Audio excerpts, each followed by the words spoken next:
저는 서울에서 내년에 대학에 들어가는 딸과 같이 살고 있는 42세 여성입니다.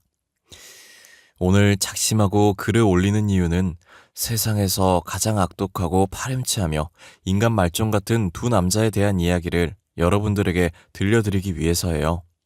그중 한 명은 제 전남편입니다. 그 인간들 때문에 저는 가정이 파탄이 나버렸고 말할 수 없이 큰 정신적인 충격을 받았어요. 3년이나 지났지만 지금 돌이켜 생각해봐도 어떻게 인간이 그런 끔찍한 짓을 저지를 생각을 할 수 있는지 무서워서 온몸에 소름이 끼칠 지경입니다. 제 사연을 듣고 나면 여러분들도 치가 떨릴 정도로 분한 마음이 들 거라고 생각합니다. 결혼 전에는 전혀 몰랐지만 전 남편이 어떤 인간인지 알게 되면서 그 인간과 같이 사는 동안 늘 무서워서 두려움에 떨어야 했죠. 악마와 동거를 해도 이보다는 나을 거란 생각이 들 정도로 하루하루가 지옥 같은 삶이었습니다.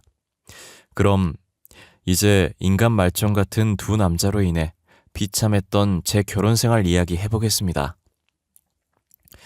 저는 대학에 들어가서 가입한 동아리에서 남편을 만나게 되었어요. 아직 철이 없던 신입생 시절 저는 한 해 선배인 남편을 보고 첫눈에 반하고 말았어요. 이유는 훤칠한 키에 잘생긴 외모 때문이었습니다. 40을 넘긴 지금이야 남자든 여자든 외모보다는 심성이 착하고 고와야 한다고 생각하지만 20살 어린 나이에 잘생긴 외모는 제 마음을 대번에 사로잡았어요. 동아리 모임이 있을 때면 아무리 중요한 일이 있어도 꼭 참석했는데 모두 남편의 얼굴을 보기 위해서였죠.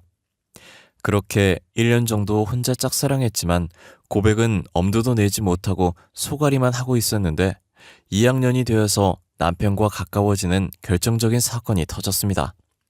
서로 연인 관계가 되어서 교제를 시작하기도 전에 깊은 관계를 맺고 말았던 거예요. 여름방학이 시작되자 2박 3일 일정을 잡고 설악산으로 동아리 단합대회를 가게 되었어요. 이틀째 되던 날 다른 선후배는 야간 산행을 떠났는데 전 이상하게 몸살 기운이 있어서 숙소에 남아 있었어요. 그런데 얼마 뒤에 남편이 혼자 숙소로 돌아왔어요. 정민 선배, 왜 혼자 돌아왔어요? 산을 타다가 재수없게 발목을 접질렀어. 어머, 괜찮아요? 어디 봐요. 괜찮아. 찜질하고 쉬면 나을 거야. 걱정하지 마.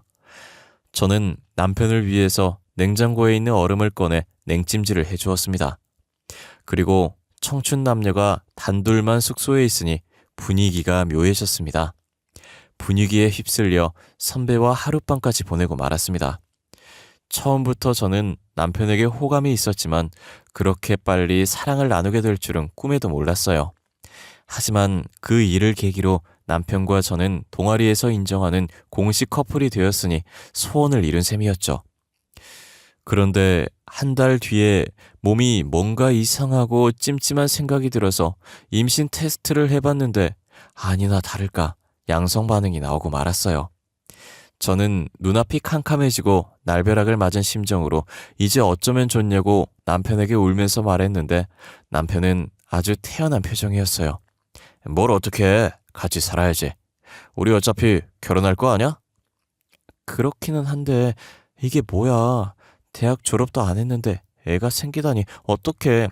어차피 생길 애잖아. 원래 애는 빨리 낳아서 후딱 키우는 거라고 하더라고.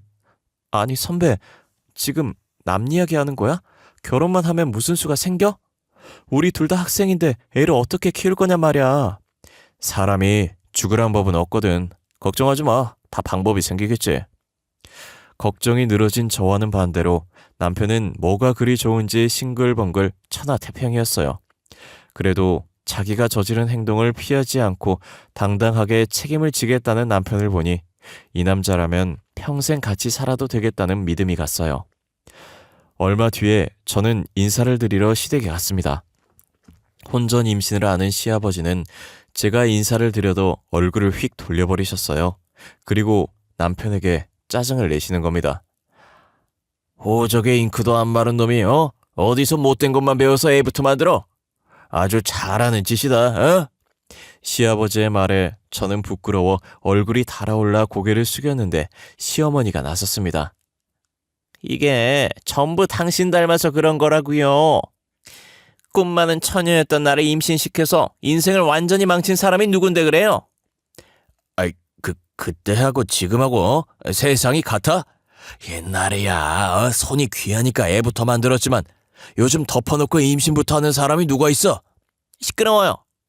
아무튼 다른 사람은 몰라도 당신은 세기 임신을 따질 처지가 아니에요. 알았어요?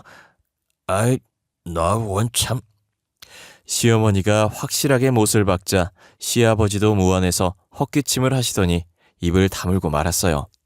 시어머니도 혼전 임신으로 남편을 가졌던 거예요. 내가 정민이 놈만 안 생겼어도 저런 날건달 같은 인간하고 살맛대고 사는 끔찍한 일은 없었을 텐데. 아휴, 내 팔자야. 시어머니는 그 아버지의 그 아들이라는 말처럼 남편도 대를 물려 결혼 전에 애부터 만들었다고 하시면서 제 손을 잡고 따뜻하게 웃으셨어요. 애야, 아무 걱정하지 마라. 철없는 불장난이지만 이왕 벌어진 일 애 낳고 잘 살도록 해라. 내가 도와줄 테니 대학 공부도 포기할 생각하지 말고 계속 하거라. 알았지? 네, 어머님, 감사합니다. 정민이 놈이 아직 철이 없고 망나니 같아서 걱정이다만 힘든 일 생기면 뭐든지 나하고 의논해서 해결하도록 해라. 시어머니의 말을 들으니 앞날이 걱정되어서 무거웠던 마음이 조금은 가벼워지고 자신이 생겼습니다. 양가 부모님들은 제 배가 눈에 띄게 불러오기 전에 식을 올려야 한다고 생각하셔서 서둘러 결혼식을 올렸고 저는 대학도 졸업하기 전에 딸을 낳고 유부녀가 되었어요. 막상 결혼을 하고 시댁에서 얻어준 아파트에 전세로 들어가서 신혼을 시작했지만 둘 다 학생 신분이라 생활비 마련이 걱정되었죠. 하지만 시어머니가 저희들의 스폰서를 자처하고 나섰습니다. 아가, 너하고 정민이 대학 졸업할 때까지는 내가 생활비 보태줄 테니까 걱정하지 말고 넌 공부를 계속하면 된단다. 시어머니는 제게 매달 생활비를 주시면서 대학 공부를 계속하라고 격려해 주셨고 아직 젖먹이인 딸을 낮 시간 동안 맡아서 돌봐줄 것도 직접 알아봐 주셨어요. 시어머니의 깊은 배려와 자상함에 전 마음이 울컥해져서 감격의 눈물을 흘렸습니다. 어머님, 정말이지 너무 감사드려요. 졸업하면 취직해서 지금까지 받은 은혜 전부 갚아드릴게요. 아유, 그래. 난 너를 며느리라고 생각해 본 적이 한 번도 없다. 내 딸 자식으로 생각하고 있어. 그러니 부담 가지지 말고 내 도움이 필요하면 언제든지 말하거라. 생활비를 시댁에 의존하고 있으니 시어머니와 자주 만나게 되었죠. 저를 만날 때마다 시어머니는 신세한탄처럼 어떻게 시아버지와 결혼을 하게 되었는지 귀에 못이 박히도록 들려주었어요. 어휴, 무슨 놈의 팔자가 이렇게도 사나운지. 내가 저런 백수건들 같은 인간을 만나서 살부치게 살게 될 거라고는 상상조차 해본 적이 없었는데. 아휴, 내 팔자야. 시아버지는 젊은 시절부터 일은 하지 않고 거의 백수로 지내면서 술과 여자로 방탕한 생활을 해왔다고 해요. 둘은 어려서부터 같은 동네에서 살아서 친하게 지내는 오빠와 여동생 사이였고 중고등학교를 다닐 때는 불량한 애들이 시어머니를 괴롭히고 돈을 빼앗거나 하면 어김없이 시아버지가 나서서 그 애들을 혼내줬다고 하네요. 시아버지는 당시 학교에서 1등 그룹에 속해 있었다고 해요. 공부는 거의 전교 꼴찌 수준이었지만 싸움 실력은 전교에서 10손가락 안에 들 정도였다고 하더라고요.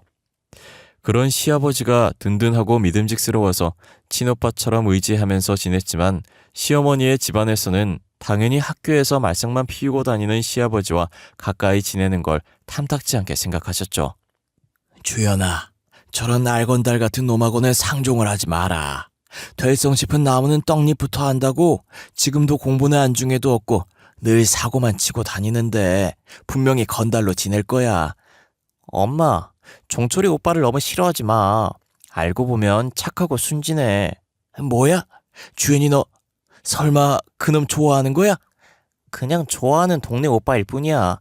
너 혹시라도 이상한 생각하면 절대로 안 된다. 걱정하지 마. 나도 종철 오빠랑 결혼할 생각은 조금도 없으니까. 엄마의 걱정에 시어머니는 결혼할 것도 아닌데 친하게 지내면 어떠냐고 하면서 대수롭지 않게 여겼다고 해요. 고등학교를 졸업한 시어머니는 대학을 가지 않고 장사를 시작하셨다고 합니다. 여자가 대학은 나오면 뭐하니? 그저 빨리 사회생활하면서 돈이나 모으다가 좋은 남자 만나서 시집이나 가는 게 최고야. 시어머니는 옷가게를 운영하던 엄마의 권유로 옷가게에서 일을 거들면서 장사를 배우기 시작했어요. 그리고 몇 년 뒤에는 시어머니가 완전히 맡아서 운영하면서 옷가게 규모는 더 커졌다고 해요.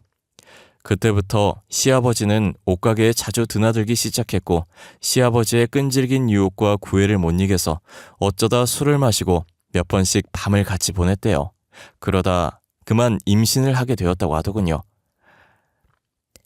애까지 생겼으니 이제 넌 내 여자야. 다른 생각하지 말고 빨리 결혼해서 같이 살자. 뱃속에 든 내 자식과 마누라는 끝까지 책임질 거야. 시어머니의 부모님에겐 날벼락 같은 일이었죠. 설마 했던 일이 현실이 되자 기가 막혔지만 애까지 생겼고 온 동네에 소문이 파다하게 퍼진 마당에 둘의 결혼을 반대할 수 없어서 울며 겨자 먹기로 허락하고 말았던 겁니다. 어쩌면 처음부터 시아버지는 시어머니가 임신을 하기를 바랬는지도 모르는 일이란 생각이 들어요. 그걸 빌미로 시어머니와 결혼을 할 생각이었을 테니까요. 시아버지는 결혼 후에도 일을 해서 가족의 생계를 책임질 생각은 눈꼽만큼도 하지 않고 친구들과 어울려 방탕한 생활을 이어나갔고 생계는 옷가게를 운영하던 시어머니가 전적으로 책임져야 했죠. 다행히 장사가 잘 되어서 시어머니 혼자 벌어도 먹고 사는데 큰 지장은 없었다고 해요. 어쩌다 시아버지 같은 한량을 만나서 고생을 해왔지만 시어머니는 억척 같았고 생활력이 강한 여성이었어요. 생계를 전적으로 의존하다 보니 돈 문제가 나오면 시아버지는 큰 소리를 치다가도 꼬리를 내려야 했죠. 그리고 제게는 남편보다 더 든든한 지원군이었어요. 애 때문에 힘든 상황이 생기면 장사를 하느라 바쁜 와중에도 선뜻 딸을 맡아서 봐주셨어요. 제가 염치불구하고 딸을 맡기러 가게로 갈 때면 시어머니는 늘 웃으며 맞아주셨습니다. 안 그래도 우리 소영이가 보고 싶었는데 내 마음을 어떻게 알고 데리고 왔니? 자, 이거 얼마 안 되지만 용돈에 보태 써라. 어머니, 늘 이러시면 제가 너무 미안해요. 괜찮아. 엄마가 딸한테 용돈 좀 주는 게 무슨 대수니? 대신에 정민이 놈한테는 비밀이다. 알았지? 이렇게 저를 친엄마보다 더 살갑게 보살펴 주셨습니다. 시어머니의 전적인 후원으로 무사히 대학을 졸업하고 워킹맘이 일하기에 괜찮은 직장에 취직이 되었지만 남편이 문제였죠. 영 취직을 할 생각을 하지 않는 거예요.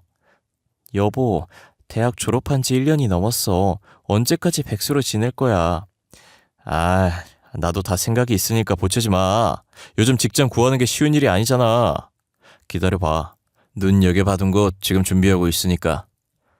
좋아. 그럼 알바라도 하면서 취업 준비해. 당신은 이제 딸 자식이 있는 가장이란 말이야. 직장 다니면서 돈 좀 번다고 유세 떨면서 돈 문제로 바가지 긁을 거야? 나도 준비하고 있다고 했잖아. 하지만 남편이 말과는 다르게 매일같이 친구들과 어울려서 술을 마시거나 PC방이나 당구장에 모여서 허송세월을 한다는 걸 저는 잘 알고 있었어요. 그러니 무능하기는 시아버지를 꼭 닮은 남편 때문에 저희들은 수시로 말다툼을 하게 되었죠. 어떤 날은 밤새도록 술을 마시고 외박을 하기도 했어요. 저는 도저히 참을 수 없어서 짐을 싸들고 시댁으로 달려갔습니다. 남들은 친정으로 갔겠지만 제게는 시어머니가 친정엄마보다 편한 정신적 지주였어요. 아니 애야, 무슨 일이 있었길래 짐을 싸들고 왔어? 어머님, 그이가 외박을 했어요. 저도 이제 못 참겠어요. 뭐야? 이런 미친놈 같으니 내가 홍구멍을 단단히 내주마. 시어머니는 바로 남편을 불러서 호통을 치면서 쥐잡듯이 닥달을 했고 남편은 고양이 앞에 쥐처럼 꼼짝 못하고 잘못했다고 빌었고 다시는 외박을 하지 않겠다는 각서를 썼습니다. 남편과 불화가 생기면 시어머니는 언제나 제 편을 들어주셨어요. 그런데 얼마 후에 남편이 제게 숨기고 있던 비밀을 알게 되었어요. 남편이 저 몰래 1,000만 원을 대출받아서 스포츠 도박으로 탕진해버린 겁니다. 당신 뭐 하자는 거야? 백수 주제에 빚을 내서 도박을 해? 말이 된다고 생각해? 그게 심심풀이로 하다가 그만. 앞으로 안 할게. 그러면 되잖아. 남편은 미안한 기색도 없이 변명을 늘어놓았고 저는 화가 치밀어서 시어머니에게 달려갔습니다. 사정을 들은 시어머니도 머리끝까지 화를 내셨어요. 이런 천하의 못된 놈 같으니 놀고 먹으면서 마누라한테 얹혀 사는 주제에 몰래 빚을 내서 도박을 해? 엄마, 그런 게 아니야. 곧 취직해서 다 갚을 거라니까. 시끄러워. 뭘 잘했다고 변명을 늘어놓는 거야? 당장 일자리 잡아서 빚을 갚든지 나하고 모자 관계 끊고 의절하든지 양자택일해. 뭐? 의절이라니. 엄마, 말이 너무 심하잖아. 이 녀석이 지금 내가 농담하는 줄 알아? 시어머니의 단호한 태도에 기가 질린 남편은 눈물까지 보이면서 백수생활 청산을 단단히 약속했어요. 그리고 며칠 뒤에 선배의 소개로 오토바이 배달 일을 시작했습니다. 힘들어. 다리 아파 죽겠네. 대학까지 나와서 이 짓을 해야 해? 남편은 일을 마치고 집에 오면 힘들어 죽을 지경이니 시어머니에게 말해서 일 좀 그만하게 해달라고 사정을 했지만 저는 못 들은 척했죠. 정 일하기 싫으면 직접 찾아가서 말씀드려. 그랬다가는 엄마한테 맞아 죽어. 그럼 입은 꾹 다무시고 계속 일하세요. 운동도 되고 얼마나 좋아. 진짜. 당신은 내가 골병 들어서 죽으면 좋아? 남편은 날마다 징징거렸지만 시어머니가 무서워서 감히 일을 그만두지 못했어요. 가장이 마음 잡고 일을 하니 이제야 집안이 제대로 돌아가는 것 같았어요. 남들처럼 평범한 일상을 보내는 사이에 딸아이도 탈 없이 쑥쑥 자라서 고등학교 진학을 눈앞에 두게 되었죠. 그때 날벼락 같은 일이 찾아왔어요. 시어머니가 치매 진단을 받은 겁니다. 얼마 전부터 이상 행동을 하던 시어머니가 걱정이 되었어요. 늘 다니던 곳에서도 길을 잃어버리기도 하고 제가 묻는 말에 앞뒤가 전혀 맞지 않는 동문서답을 하기도 했어요. 그래서 병원으로 모시고 가서 검사를 받았는데 치매 초기라고 하더라고요. 그때부터 저는 치매에 좋다는 약을 백방으로 수소문했고 다니던 직장도 그만두고 옆에 붙어서 시어머니를 보살펴드리기 시작했어요. 하지만 시간이 지나면서 시어머니의 치매 증상은 점점 심해졌습니다. 이년아, 아직 밥도 안 차리고 뭐하고 있는 거야? 어서 밥 가져와. 어머니, 방금 전에 식사하셨잖아요. 누가 밥을 먹어? 난 안 먹었다. 네가 먹었지? 내 밥을 네가 다 먹었지? 어머니, 제발 이러지 마세요. 치매가 심해지자 시어머니는 식탐이 많아졌고 성격이 완전히 변하셨어요. 그렇게 저를 다정하게 여기면서 딸처럼 대해주시던 모습은 온데간데 없이 사라지고 저만 보면 험한 욕을 하고 거친 태도로 투정을 부렸습니다. 마치 변덕이 죽 긁듯 하는 3~4살 어린애를 대하는 것 같았어요. 하지만 모든 게 치매 때문이었기에 저는 꾹 참고 정성을 다해서 보살펴드렸습니다. 그런데 그때부터 시아버지의 수상한 행동이 시작되었어요. 시어머니가 치매로 정신이 오락가락하자 시아버지는 눈치를 보지 않고 아예 대놓고 젊은 여자와 어울려 바람을 피우고 다니시는 겁니다. 시아버지는 제가 보는 앞에서도 거리낌 없이 내연녀와 전화통화를 하면서 사랑한다느니 보고 싶어 미치겠다는 어이가 없는 말을 했어요. 아버님, 지금 뭐 하시는 거예요? 어머님이 치매라는데 걱정을 하기는커녕 다른 여자를 만나는 게 말이 되냐고요. 너야말로 시애비한테 뭐하는 짓이야? 난 아직 팔팔한데 노망난 마누라 똥수발이나 들어야 직성이 풀리겠냐? 정신 나간 마누라 때문에 내 인생까지 망칠 생각은 절대 없다. 시어머니는 죽든 살든 자기는 마음대로 즐기면서 살겠다는 시아버지의 어처구니 없는 말과 행동에 저는 기가 막혀서 넋이 나갈 지경이었죠. 더구나 남편은 모든 걸 알고 있었지만 그게 무슨 대수냐는 반응을 보였어요. 남잔 말이야. 나이가 들어도 여자가 필요한 법이야. 엄마한테는 안 될 일이지만 아버지도 인생이 있는 거잖아? 뭐 엄마 수발은 당신이 알아서 해야 하는 거고. 남편은 은근슬쩍 시어머니를 돌보는 일은 제 몫으로 만들어 버렸어요. 사실 남편은 시어머니가 치매 진단을 받고 성격이 달라진 후로 시댁에는 발길을 끊어버렸어요. 엄마가 아프다는데 아들이란 인간이 어쩌면 저렇게 태어나고 무심한지 혀를 내두를 지경이었어요. 그것 때문에 여러 차례 남편과 다투고 싸웠지만 남편은 귀를 딱 막고 제 말을 듣지 않았습니다. 시아버지와 남편은 시어머니를 제게 떠넘기고 외면해버렸죠. 저는 그동안 시어머니에게 받았던 고마움과 사랑을 되갚을 기회라고 생각해서 힘들고 어려워도 웃으려고 애를 쓰면서 시어머니를 돌봐드렸습니다. 시어머니의 치매기는 예측이 불가능한 주식시장처럼 오락가락했습니다. 어떤 날은 예전의 모습 그대로 정신이 또렷했다가 또 어떤 날은 오물이 묻은 기저귀를 제게 던지면서 욕을 하기도 하셨어요. 그럴 때는 정말이지 참담한 심정이었지만 눈물을 꾹 참으며 뒤처리를 해야 했어요. 얼마 후에 저는 시아버지의 내연녀와 대면을 하게 되었어요. 세아가, 오늘 4시 애미 상태는 어떠냐? 오늘은 괜찮으세요. 방금 잠이 드셨어요. 그러면 집 앞 카페로 잠깐 나오거라. 내가 기니 할 말이 있다. 카페로 나가보니 제 또래로 보이는 젊은 여자가 시아버지의 옆에 딱 붙어서 다정하게 팔짱을 끼고 앉아 있었어요. 서로 인사해. 앞으로 자주 볼 사이니까. 반가워요. 치매에 걸리면 친자식도 내다버린다는데 고생이 많겠어요. 그녀는 시아버지의 내연녀였고 저하고는 겨우 3살 차이밖에 나지 않았어요. 시아버지는 딸보다 어린 내연녀와 딱 붙어서는 뭐가 그리 좋은지 입이 귀에 걸려서 연신 웃고 있었습니다. 그런 꼴을 보니 저는 기분이 상해서 빨리 자리에서 일어나고 싶은 생각밖에 나지 않았어요. 무슨 일로 보자고 하셨어요? 그게 말이다. 아무리 생각해봐도 네 시애미를 요양원에 맡기는 게 좋을 것 같구나. 겉으로는 제가 너무 힘드니까 시설이 괜찮은 곳에서 치료를 받게 하자는 것이었죠. 하지만 속셈은 다른 데 있다는 걸 저는 잘 알고 있었어요. 걸리적거리는 시어머니는 요양원에 가둬버리고 내연녀를 아예 집안에 끌어들여서 살림을 차리겠다는 속셈이었죠. 저는 절대 그런 짓은 할 수 없다고 맞섰습니다. 아버님, 조강지쳐 버리고 잘된 사람 하나 없어요. 아내는 치매에 걸려있는데 딸 같은 여자와 바람이나 피우고 부끄럽지도 않으세요? 다시는 그런 말 하지 마세요. 제 말을 들은 내연녀는 얼굴이 벌겋게 달아올라서 저를 잡아먹을 듯이 노려봤고 시아버지는 불같이 화를 내면서 욕을 해댔어요. 아이고 그래, 너 참 잘났다. 평생 시애미 귀적이나 치우면서 살아라.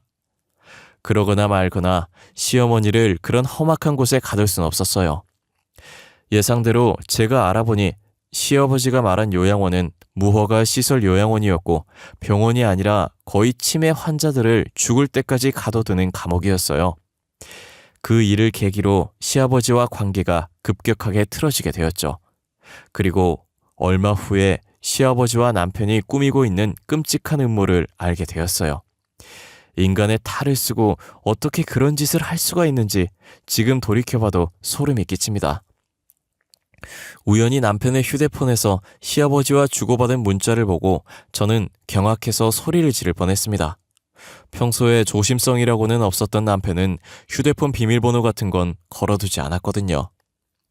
시아버지와 남편은 시어머니가 가지고 있는 상당한 재산을 전부 가로챌 궁리를 하고 있었어요. 의사를 구워 삶아서 중증 치매 진단서를 받아서 금치산자 판결을 받아낼 생각이었어요. 시어머니가 어느 정도 재산을 가지고 있다는 건 알고 있었는데 제 생각보다 상당히 많았습니다. 옷가게가 들어가 있는 건물이 시어머니 소유라는 걸 그들의 문자를 보고 처음 알게 되었어요. 그들의 계획대로라면 시어머니는 처녀 시절부터 지금까지 피땀 흘려서 모은 전 재산을 악마 같은 남편과 아들에게 빼앗기고 남은 생을 요양원에 갇혀 지내야 하는 비참한 처지가 되는 것이었죠. 이제 이 인간들을 그냥 두어서는 안 되겠다는 판단이 들었고 바로 경찰에 신고를 하려다가 생각을 바꿨습니다. 확실한 증거도 없이 경찰에 신고를 했다가 그 인간들이 오리발을 내밀면 그만이었으니까요. 곰곰이 생각을 하다가 저는 호랑이를 잡으려면 호랑이 굴로 들어가야 한다고 마음을 먹었습니다. 여보, 아무래도 안 되겠어. 어머니 요양원에 모시자. 뭐? 죽어도 안 된다고 반대하더니 당신이 웬일이야? 나도 사람이야. 노망든 노인네 수발든 지 벌써 3년이 넘었다고. 김병에 효자 없듯이. 나도 지쳐. 그래, 바로 그거야. 당신이 정말 잘 생각해서 내가 아버지한테 말할게. 남편은 제가 생각이 달라지자 좋아라 하면서 바로 시아버지에게 달려갔습니다. 하지만 시아버지는 뭔가 미심쩍은 눈빛으로 저를 쳐다봤습니다. 아버님, 제가 생각이 짧았어요. 이제부터라도 요양원에서 치료를 받는 게 어머님한테도 도움이 될 것 같아요. 그리고 아버님한테도 좋은 일이고요. 나한테 좋다니, 그게 무슨 소리냐? 아버님, 저도 다 알아요. 어머님이 가진 재산이 상당하잖아요. 이제 아버님이 가지셔야죠. 사람보다는 돈이 중요하죠. 그래. 치매로 정신이 온전치도 못한 할망구 때문에 우리들 인생을 종칠 수는 없잖아. 야, 이제야 너하고 말이 통하는구나. 시아버지도 제가 한편이 되었다고 마음을 놓았어요. 며칠 후에 시어머니는 감옥 같은 더러운 요양원에 입원을 하게 되었습니다. 시어머니는 불안한 눈빛으로 저를 쳐다보았지만 저는 외면하면서 속으로 어머님 조금만 참으세요. 제가 저 인간들 피눈물이 쏙 빠지도록 해줄게요 하고 단단히 다짐했습니다. 남편과 시아버지 그리고 내연녀는 시어머니 재산을 가로채려는 작전 회의를 했고 모든 걸 내연녀가 주도했어요. 가만히 보니 이 더러운 계획은 내연녀의 머릿속에서 나온 것 같았습니다. 저는 속이 뒤틀렸지만 애써 웃으면서 내연녀를 어머님이라고 부르면서 살갑게 대했어요. 어머나, 어머님이 뭐야. 그냥 언니라고 불러. 저를 경계하던 내연녀도 물 만난 고기처럼 모든 걸 까발렸고 저는 그들의 대화를 몰래 녹음해 두었어요. 드디어 그들의 계획을 실행에 옮기는 날이 되었습니다. 시아버지 내연녀와 그 인간들은 준비한 서류를 들고 와서 정신이 오락가락하는 시어머니에게 지장을 찍으라고 막무가내로 윽박질렀어요. 지장을 찍으면 밥을 주겠다는 시아버지의 말에 해맑게 웃으면서 지장을 찍으려는 순간 제가 변호사와 경찰을 대동하고 병실에 나타났습니다. 경찰들은 시아버지와 남편 그리고 내연녀를 사기와 공갈 그리고 특수감금죄로 체포했어요. 아니 이게 뭐야? 여보, 당신 미쳤어? 뭐라고 말 좀 해봐. 남편은 무슨 말도 안 되는 짓이냐고 발버둥을 치면서 애처로운 눈빛으로 저를 쳐다보았지만 저는 그 인간을 차갑게 노려보면서 이혼 서류 받으면 도장이나 잘 찍어서 보내라고 말해주었어요. 네가 나한테 이런 짓을 하고도 무사할 것 같아? 어디 두고 보자. 내가 널 가만두지 않을 거야. 시아버지는 경찰에게 연행되면서도 끝까지 제게 악담을 퍼부었어요. 시아버지의 내연녀는 남편이 자주 가는 술집 여주인으로 바람을 피우다가 이혼당한 전력이 있는 여자였어요. 남편을 통해서 시어머니에게 상당한 재산이 있다는 말을 듣고 남편과 짜고 돈에 눈이 멀어서 시아버지를 홀렸던 거죠. 지금 시어머니는 호텔 같은 시설과 전문 의료진이 있는 좋은 요양병원에서 잘 지내고 계십니다. 의료진들이 정성을 다한 덕분에 치매 증상은 많이 호전되셨어요. 다만 한 가지, 시어머니는 저를 딸로 생각하고 계세요. 그건 아무래도 좋다고 생각해요. 전 이미 그녀를 친엄마로 생각하고 있고 끝까지 딸처럼 보살피면서 지낼 작정이니까요. 신문이나 뉴스에서 심심치 않게 보험금을 노리고 남편을 죽이려고 했다든지 돈 문제로 친족끼리 칼부림을 했다는 기사를 볼 때마다 세상이 미쳤다는 생각이 들곤 해요. 아무리 사는 게 어렵고 힘들어도 최소한 인간으로서 지켜야 할 도리는 하고 살아야 한다고 생각합니다. 여러분들도 돈에 눈이 멀어 인간의 도리를 저버리는 일이 없기를 바랍니다. 긴 글 읽어주셔서 감사드리며 오늘도 행복한 꿈 꾸시고 건강하시길 바래요.